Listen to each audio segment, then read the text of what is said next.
Bonjour à tous et bienvenue dans le QCM Centre étranger juin 2015. Donc, la première question, c'est la résolution d'une équation produit. Donc vous avez ici le premier facteur et ici le second facteur. Donc comment peut-on résoudre une équation produit?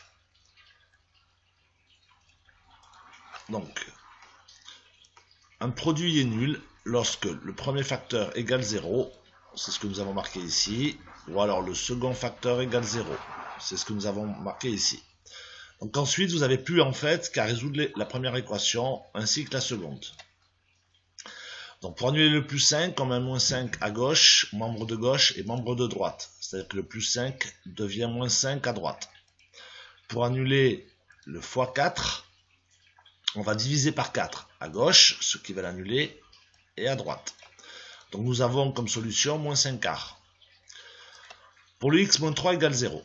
Donc pour annuler un moins 3, on met un plus 3 membre de droite et membre de gauche. En clair, le moins 3 lorsqu'il passe de l'autre côté devient plus 3. Donc nous avons deux solutions, moins 5 quarts et 3.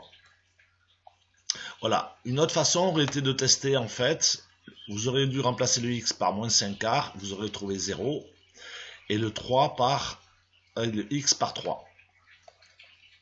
Voilà, ça aurait été la seconde solution. Ensuite, deuxième question, c'est une question à propos des puissances. Donc allons-y pour simplifier les puissances. Donc ma méthode, moi, c'est que je regroupe, comme il n'y a que des produits, en fait, et des divisions, je vais regrouper les nombres entre eux et les puissances entre elles. C'est-à-dire 8 fois 28 divisé par 14, et les puissances, 10 puissance 3 fois 10 puissance moins 2 divisé par 10 puissance moins 3. Voilà. Donc pour calculer le premier facteur, 8 fois 28 divisé par 14, ça fait 16. Puisque tout simplement, 28 divisé par 14, ça fait 2, et 2 fois 8, 16. Ensuite, la multiplication de puissance, les puissances en fait s'additionnent. Donc en fait, on aura 10 puissance 3 plus moins 2. C'est ce qu'on a mis ici. Ensuite, une puissance négative, lorsqu'elle monte au numérateur, devient positive. Donc le moins 3 devient plus 3. Donc nous obtenons 3 plus 3, 6, moins 2, 4. Donc nous avons ici en fait un 16. Alors il manque une petite chose. 16. Voilà. 10 puissance 4. Mais 16 10 puissance 4 n'est pas dans la solution ici.